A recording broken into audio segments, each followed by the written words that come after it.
Hello YouTube, this is Morgan, Airspeed Prime here with my next Korra fan commentary track.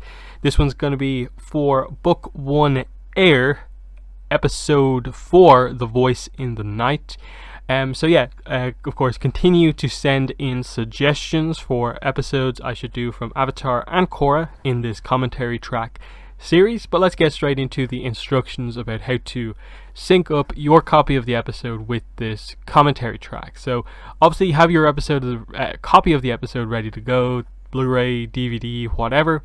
I'm going to stop talking as part of this introduction to the video, then there'll be about a 10-second pause with no audio, and then when I start speaking again, that's when I'll be doing the commentary. That's when I will have hit play. That's when you should hit play, and we should be synced up at that point. So, I'm going to stop speaking now and the end of the introduction just here. So, after the pause, when you hear me speak again, that's when you hit play to sync up with the track.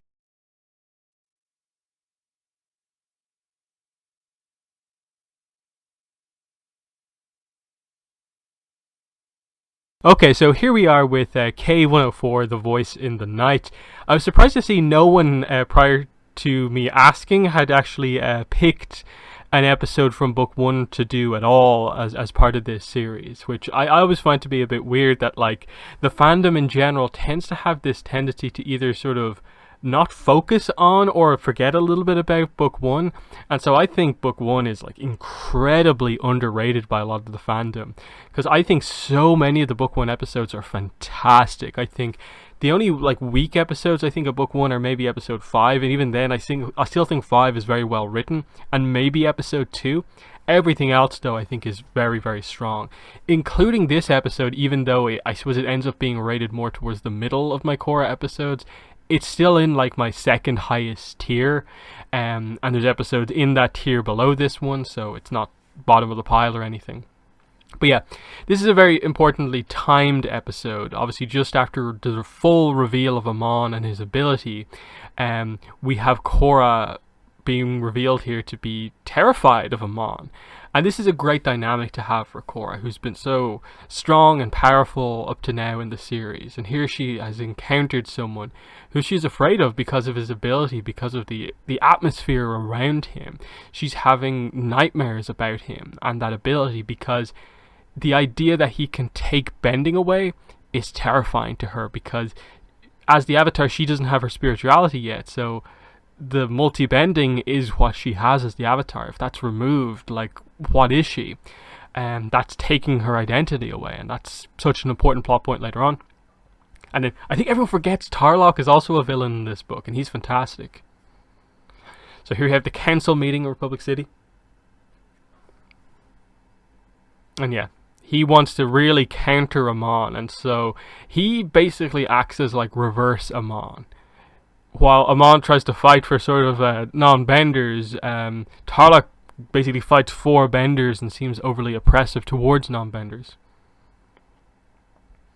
And then here we go, 42 years ago, Yakone. This is so well incorporated, this plot, into all of Book 1. When it finally comes out, combined with like Korra's vision as she grows more and more spiritual, as we finally get that reveal of what actually happened, linked into the power that he has, that Amon has, the connection between Amon and Tarlok, it works so well because they have like a mystery setup. You don't know who Amon is, what his ability is, and that makes him fascinating. And that's why I think the entire run of Book 1 was so fantastic. It was the fandom at peak hype because there was so much to speculate on. And we were just like, what? Who is Amon? How does he have this ability? Why does he basically have Aang's ability to take bending away? What is this about? And then yeah, Korra just trying to get back to normal, and then she hears the person she's afraid of on the radio. Just take it over.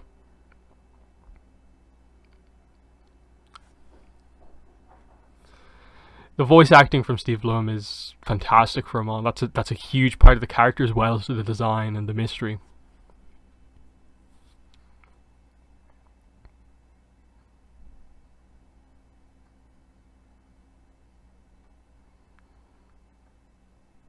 And yeah, he's got so much presence, even though you don't see him as much as you maybe think you would. But yeah, here we go. The introduction of Asami literally knocks Mako over to enter the series here.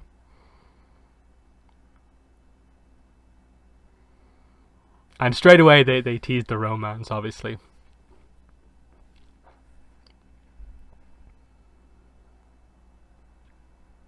Interesting coming after the episode where like Mako and Korra had this like great kind of connection, and you felt like they were potentially going to get together, but before anything can properly happen, Asami literally hits him and enters the picture.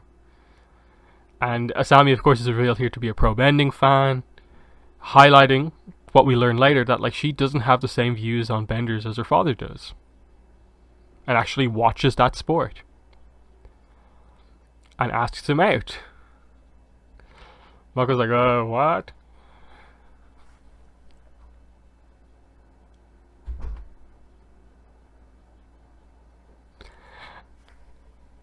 And yeah, just like, oh cool, new character, Mako gets a date, all is well.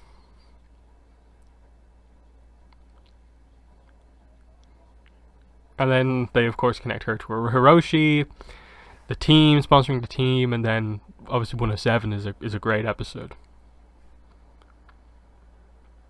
And then here we go, Tarlok showing, like, making himself very, very hateable. And this is probably one of the best dynamics in all of book one. It's Tarlok and Korra and their rivalry, how kind of similar in some ways they are. And of course Tenzin doesn't like Tarlok as well.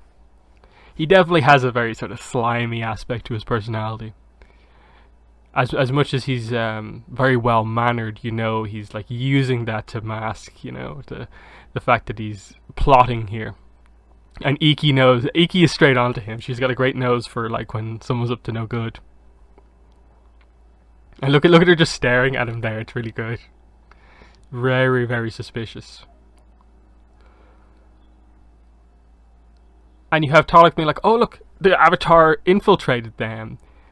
But he doesn't realise the effect that infiltration had on her. And now she wants to really take a back seat after having been so gung-ho up to now. And Tenzin thinks she's immediately going to go for the idea here of joining the task force. But the fact that she refuses here is telling, because that goes completely against the Korra that we know as the audience up to now. Korra, based on the other episodes, should want to do this to help out with the assistance from the people, not just doing this on her own and potentially getting in trouble, but honestly getting to do this with the police. And so it's like, oh, her fear is really, really affecting her here. And she's again trying to hide it here by just being like, no, I'll just focus on my training for now. And I like how Tenzin notices this. Tenzin is aware of like, I'm glad you made this decision, but why? This is so unlike you. Are you sure you're making that decision from the right point of view? Even Tarlok is kind of like, huh? I thought you were kind of like me. I thought you wanted to take him out. And yeah. And this is just an example of like how this is so good. We've got dual villains basically with Amon and Tarlok. One very personal who we get to see a lot, and then one more in the shadows, more mysterious. And the fact that they end up linking them together so wonderfully through the Yakone backstory and bloodbending, or incorporating it back in. There's so many things that just completely took us off guard and by surprise in this season. And that's what made this, I think, such a great start. And I always maintain that it was that massive break between book 1 and book 2 that really hurt the fandom.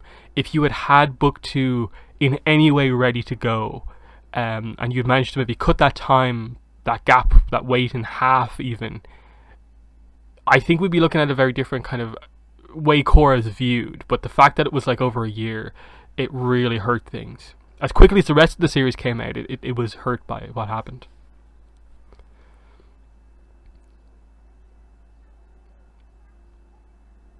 And yeah, at this point obviously they're dealing with the fact that they don't have the money to enter the tournament.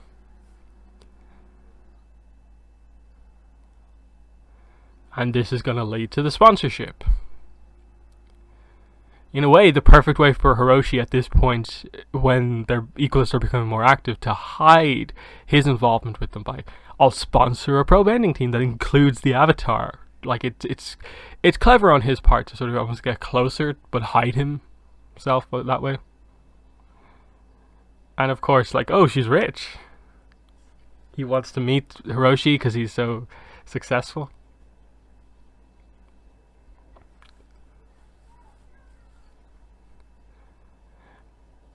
And of course, Bolin was saved in the last episode, so here he is thanking Korra for that.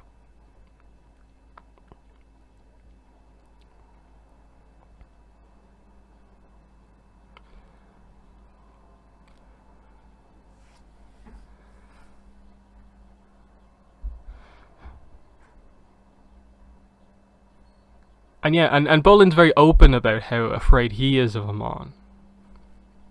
Which again is another important dynamic of she's getting all these things of like surprise on the radio, nightmare about him, having to refuse Tarlok's a proposition to go after him, and then Bolin being very open about how afraid he is and how he feels everyone should be, but Korra feels she can't portray that at all, as she's being further kind of like, please join the task force, please join the task force.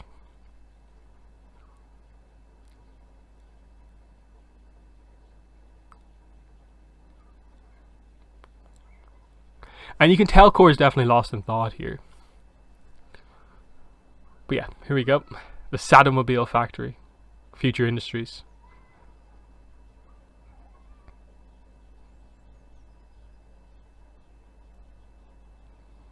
And like the speech here is pretty good. Like you wish I suppose the one thing that's maybe missing from book one is just an explanation for like I suppose how Amon and Hiroshi met. So you get like Hiroshi's sort of origin story in a way for like how he became so rich. Like he's a non-bender who has like one of the most successful companies in the city.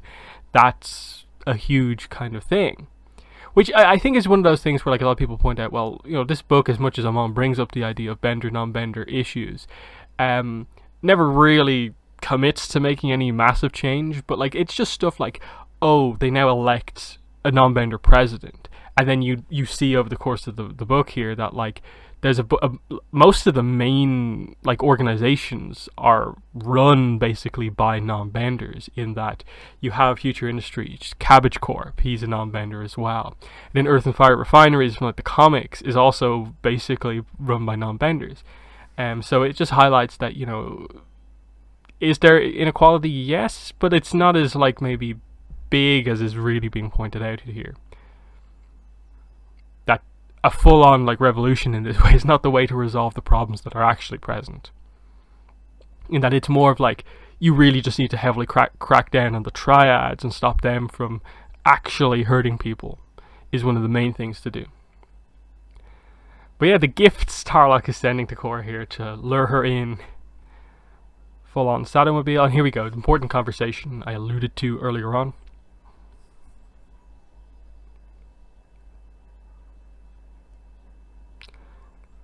She wouldn't refuse unless there was something wrong.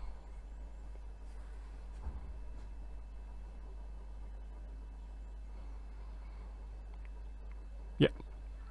For the right reasons. She's definitely lying about her thoughts here.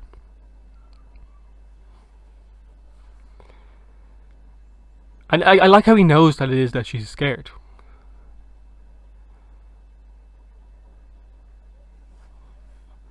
And yeah, you need to be open about it. Let us know. Let people help you and support you. And this ends up being like a little bit of a flaw for Korra, because it's kind of the same thing that ends up happening in book 4. Of like, you get the impression she might have been helped by just going back to the city, but she struggles with showing weakness to others, given that she's otherwise a very strong character. And here we go, the gala. They're playing Pai Show in the background there, Iki and Jinora. And yeah, this is where like book 1 gets pretty crazy on like the animation kind of budget in regards to like Korra's different outfits of like, here's fancy outfit for Korra plus everyone else.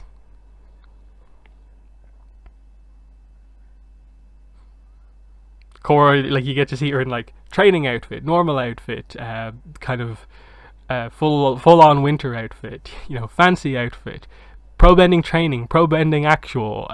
There's lots of different outfits she ends up wearing. She is like equalist at the end as well, so it's like.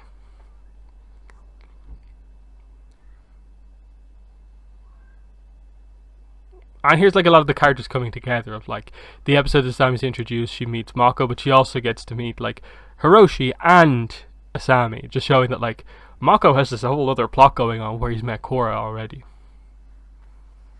Where he's met Asami already.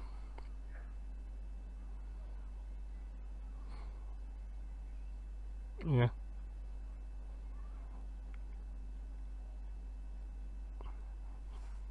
And it's weird to think that like Korra and Asami is the relationship right now, and like this is their first meeting.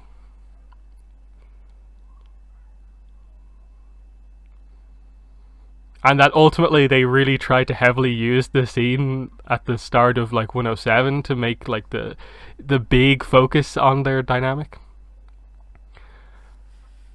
But yeah, all of this stuff is adding onto like the pressure on Korra of like everyone sort of expects her to be involved and tackle them on and what's going on. There's her dealing with her fears. Then there's just Tarlok's pressure here, and Tenzin like immediately from his expression knew what was happening here. Tarlok pressures her through the media, which she's completely not used to at this point. He takes the huge advantage here. Now, ultimately, Korra will learn from this, and she'll turn sort of the media against Tarlok a little bit in 108, which is a fantastic Book 1 episode. And yeah. Over the course of the series, like Korra learns to be much better in these situations. You can tell this is very, very early doors, and that she becomes much better at giving speeches. Like she gives a speech at the end of Book 2, and as times go on, she gets much better at speaking to the people. And so she tries to sort of blow through her fears by just going ahead with it, confronting Amon head on, while never really addressing the fears. Just hoping that she'll get past it by actually confronting him. And you can tell she's super worried about it. And yeah, you feel I almost forgot. Yeah, she has the task force uniform as well. So like, she just has so many different outfit changes. A huge contrast to like the other seasons where she primarily sticks to one or two. And yeah, chi blocking training here. They're gonna go in there, take that out.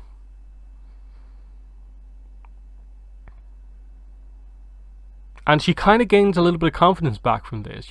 First, actual mission with the task force. It goes well. Okay, maybe I am back. Maybe I can get over this. But the point is, she doesn't actually face like Amon here, and there is still like a hint, a bit of hesitation, as we can see here, just because it's stuff related to Amon. But yeah, this is great here. Look how just like quick and like blunt basically this is. They just go straight in there, and within seconds, like everyone is taken out, pretty much.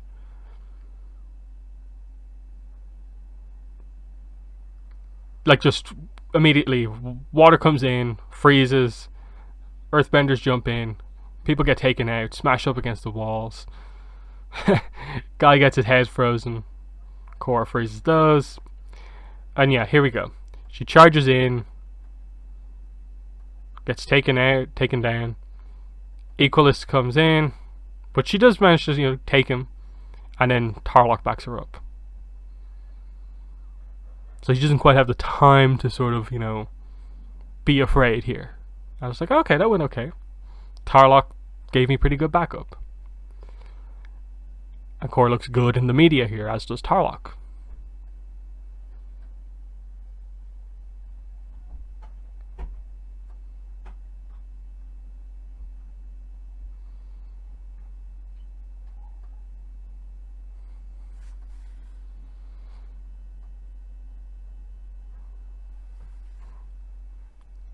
And yeah, she's immediately a little bit more confident here, but then overconfident. She hasn't actually addressed the problem here. And she now really goes gung-ho into it, challenging him to a duel. And we know what happens, of course.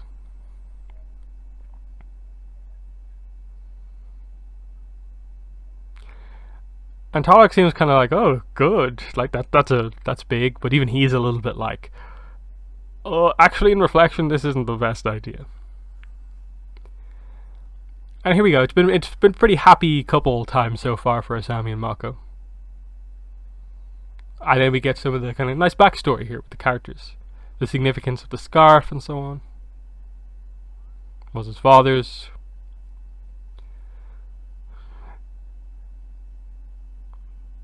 And it's a nice arc of just it being so important to him, and then him eventually giving it to his grandmother later on. And like, of course, like Asami's lost her parents as well. They have that bond just over that whole thing. I feel so safe with you. And the fact that she says that, given her father's views on benders, showing, once again, she doesn't have those same views.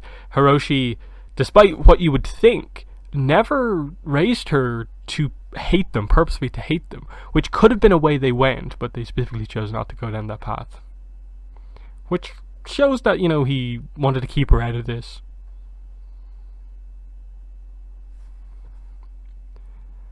And you can tell they're both worried here, but Tarlok is more like, if this works, it's great, because she'll capture him on. Very fitting there, of course, her on Avatar Aang Memorial Island.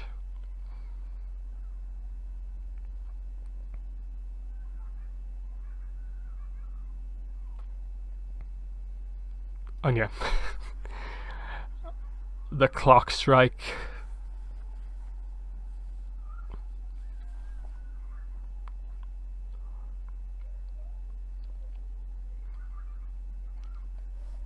And just as she thinks everything's going to go okay, nothing's about to happen, that's when he strikes. And again, it's the atmosphere. It's one thing to maybe just attack her, but it's kind of the way in which he does it. He has the others do most of the work, and he just sort of stands over her and talks as she's basically helpless, and we see what happens. He just teases the idea of, like, I could take your vending away from you, and that inspires more fear than if he kind of just did it almost. And this is a bad situation. We know how powerful the Equalists are at this point, before Korra's gotten properly used to fighting them. And yeah, she gets G-blocked straight away. And only here does Amon walk in. The lighting, it just makes it seem so creepy that Korra's been like utterly defeated here on her own.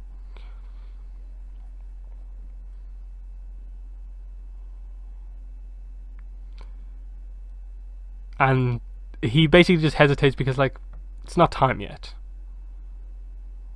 Wait till I destroy the system some more, then we'll do it.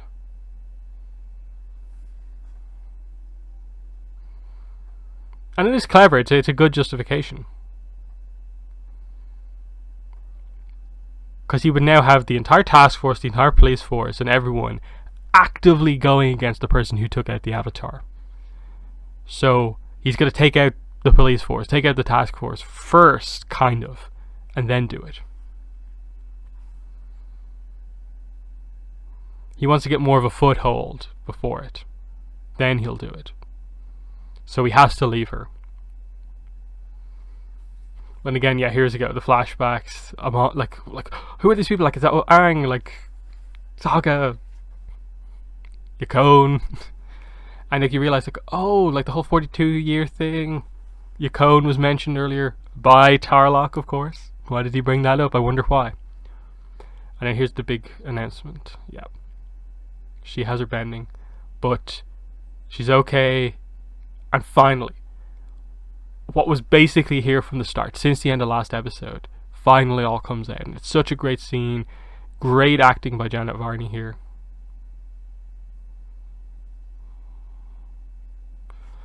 And this is an important thing, to see that kind of more vulnerable side of Korra, to then see her grow to actually facing Amon when she's not afraid.